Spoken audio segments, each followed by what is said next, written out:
দুনিয়ার তাবৎ দেশে দেখেছি, বাংলাদেশেও দেখেছি, তারা সবচেয়ে গুরুত্বপূর্ণ কবি, লেখক, শিল্পী, সাহিত্যিকদেরকে তারা কাজে লাগানোর তারা চেষ্টা করেন।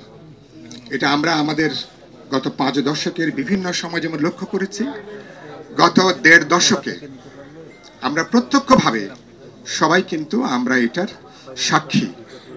এবং আমাদের খুবই দুর্ভাগ্য, বঙ্গভবনে একবার দাওয়াত পেলেই আমাদের অনেকে আশ্বস্ত থাকেন, প্রধানমন্ত্রীর সাথে একবার বিদেশ সফরে যেতে পারলেই জীবনকে ধন্য মনে করেন। একটা রাষ্ট্রীয় পদক, একটা অনুষ্ঠান মনে করেন এটাই জীবনের পরম প্রাপ্তি। একটা সৃজনশীল মানুষ যিনি আমাদেরকে স্বপ্ন দেখান, কবি লেখক, আমি প্রায় বলি কবি লেখকরা না থাকলে তো পৃথিবীটা বাসযোগ্য থাকতো না। মানুষের যে সংবেদনশীলতা, প্রেম থেকে শুরু করে দ্রোহের যে গভীর সংবেদনশীলতা, এটা জাগিয়ে তোলে কারা? কবিরা, লেখকরা, শিল্পীরা, যারা এই মনন বোধের যে জায়গাটা, তো এই জায়গাগুলোর ক্ষেত্রে আমরা গত দেখেছি যে আমাদের খুব তিক্ত অভিজ্ঞতা। এবার লড়াইয়ের মধ্য দিয়ে শেষ দিকে এসে আপনারা যারা এই লড়াই যুক্ত হয়েছেন, লেখনী, শিল্পী, তুলি দিয়ে, ছবি এঁকে, ছাত্র তরুণদের সাথে অনেকেই গ্রাফিতি, দেওয়াল লিখন, অনেকে আপনারা যুক্ত হয়েছেন, ওদেরকে ভাষা দিয়েছেন। কোনো একটা স্লোগান তুলে ধরা, কোনো একটা বাক্য তুলে ধরা, এটা অনেক সময় স্পার্ক করে। এটা এরকম অসাধারণ ব্যক্তি এ সময় অনেকে আপনারা এই ভূমিকাটা পালন করেছেন, সেজন্য নিশ্চয়ই আমি আপনাদেরকে ধন্যবাদ জানাবো।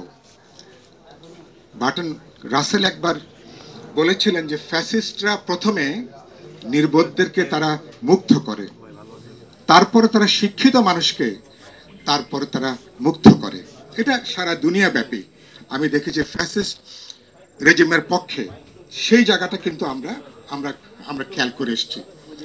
আজকে যখন এরকম সময় এই আলোচনাটা চলছেন, 5ই আগস্টের পরে বাংলাদেশ এরকম অসাধারণ সময় আর খুব বেশি বাংলাদেশ পায়নি, যখন আমরা বলতে পারেন এই ছাত্র তরুণদের সাথে শ্রমিক, শ্রমজীবী মানুষ, রাজনৈতিক দল, সমাজের নারী, পুরুষ, শিক্ষক, অভিভাবক প্রত্যেকেই, এবং যেই একটা ধাক্কা দরকার ছিল সেই ডাকটা যখন এলো সবাই ঝাঁপিয়ে পড়েছেন।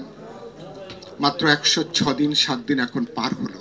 খেয়াল করেছেন বিপ্লবের পেছনে পেছনে নাকি প্রতি বিপ্লব হাঁটে, অভ্যুত্থানের পেছনে পেছনে এখন প্রতি অভ্যুত্থানের একটা তৎপরতা, এটা আমরা কিন্তু লক্ষ্য করেছি। এবং আমাদের এই বিজয়, এই অভ্যুত্থানকে ভারতের মোদী সরকার সহ ফ্যাসিস্ট রেজিম কেউ এটাকে, এবং তাদের যারা সহযোগী, তারা তাদের পরাজয় হিসেবে তারা বিবেচনা করছেন। তারা যেভাবে সাইফুল ইসলাম আলিফের বর্বর হত্যাকাণ্ডের পরে চট্টগ্রামের লক্ষ লক্ষ মানুষ যে অসাধারণ সংযম দেখিয়েছে, যেটা একটা উস্কানি ছিল, একটা ধর্মের নামে, সম্প্রদায়ের নামে একটা ধর্মীয় দাঙ্গা বাঁধানোর জন্য, একটা সাম্প্রদায়িক দাঙ্গা বাঁধানোর জন্য, যেখানে অনেকে অপেক্ষা করছিল যে এর মধ্য দিয়ে প্রতি অভ্যুত্থানের একটা তৎপরতা জারি রাখা যায় কিনা। চট্টগ্রামের লক্ষ লক্ষ মানুষ ধৈর্য, সংবেদনশীলতা, তারা সহনশীলতা এবং সমমর্মিতা, সম্প্রীতির মধ্য দিয়ে নতুন একটা উদাহরণ কিন্তু আমরা কিন্তু তৈরি করেছি। সারা বাংলাদেশে খেয়াল করবেন মানুষ কিন্তু জেগে উঠেছে, অভ্যুত্থানকে রক্ষা, আমাদের সাফল্যকে রক্ষা করব, অভ্যুত্থানকে রক্ষা করব, ঐক্যটাকে রক্ষা করব, কোনো উস্কানিতে আমরা পা দেব না। এই জন্য বাংলাদেশ, এটাই হলো অভ্যুত্থানের বড় সাফল্যের জায়গাটা, এই ঐক্যটাকে আমাদেরকে ধরে রাখা, এটাকে প্রতিনিয়ত, এটাকে কিভাবে আপনি জাগিয়ে তুলবেন, কিভাবে জল সিঞ্চন করে আমাদের সম্প্রীতির বন্ধনের জায়গাটাকে আমরা জাগিয়ে তুলতে পারি।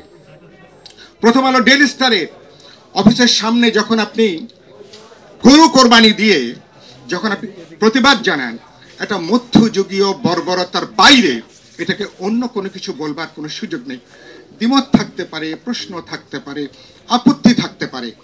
যেই গণমাধ্যম বাস্তবে হচ্ছে একটা আধুনিক গণতান্ত্রিক সমাজের ফুসফুস হিসেবে কাজ করে, ফোর্থ স্টেট বলে কথাটা পুরোপুরি, এর পুরো ব্যাখ্যাটা হবে না, একটা ফুসফুস যেখানে কাজ করে, আমার নানা প্রশ্ন দ্বিমত থাকতে পারে, যখন আপনি যেভাবে আপনি কাজ করছেন, এবং আমি ধন্যবাদ জানাই একই সাথে যে আমাদের এখানে প্রধান ধারার এমনকি ইসলামী দলগুলো তারা কিন্তু এই তৎপর তারা কিন্তু যুক্ত হননি, তারা কিন্তু দায়িত্বশীলতার পরিচয় দিয়েছেন।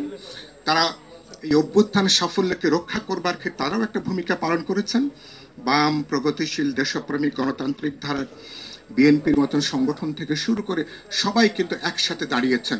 কোনো যুক্তিতে এই সমস্ত তৎপরতাকে বরদাস্ত করবার, তাকে অ্যাক্সেস দেওয়ার তার কোনো কিন্তু সুযোগ, এগুলো হচ্ছে অনৈক্য তৈরি করা, বিভাজন তৈরি করা, প্রশ্ন তৈরি করা।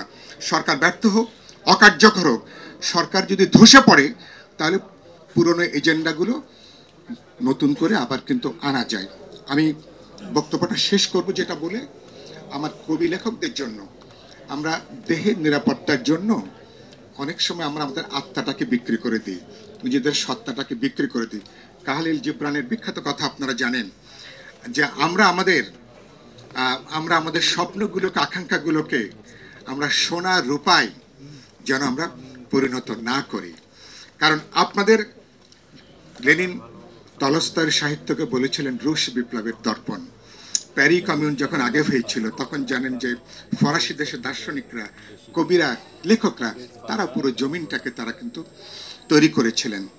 বাংলাদেশের দুর্ভাগ্য আমরা আমাদের মুক্তিযুদ্ধ বা এত অসাধারণ অনেকে অনেক ভূমিকা পালন করেছেন, হয়তো ওরকম কোনো হয়তো আমরা এখনো পর্যন্ত পাইনি। কিন্তু আমি যেটা বলে শেষ করব, অসাধারণ একটা সুযোগ আমাদের জন্য তৈরি হয়েছে। কবি লেখকদের মধ্যে ভয়ের যে জায়গাটা ছিল, আতঙ্কের যে জায়গাটা ছিল, দোলাচল ছিল, দ্বিধা ছিল। এঙ্গেলস খুব বিখ্যাত কথা বলেছিলেন যে পেটি বুর্জোয়ারা বলছেন কোন যুদ্ধে জয়লাভের পরে যখন বিয়ারখানায় আনন্দের সীমা থাকে না, ওই সময়টুকু ছাড়া পেটি বুর্জোয়াকে আর কখনো বিশ্বাস করা যায় না। সে দেখতে চায় কোন পক্ষ জয়লাভ করবে, কোন পক্ষ জিততে পারে, এটা দেখেই সে তার পক্ষ অবলম্বন করে। এবং আমি নিশ্চিত এই আগের হাসিনা রেজিম যদি আর 6 মাস যদি থেকে যেত, এখন যারা চারিপাশে আছেন তাদের 14 আনাকে কিন্তু চারিপাশে কিন্তু দেখা যেত না। আমাদেরকে লড়তে লড়তে মরতে মরতে অনেকের হয়তো ফাঁসির কাস্টে বন্দুকের জায়গায় হয়তো আমাদেরকে দাঁড়াতে হতো।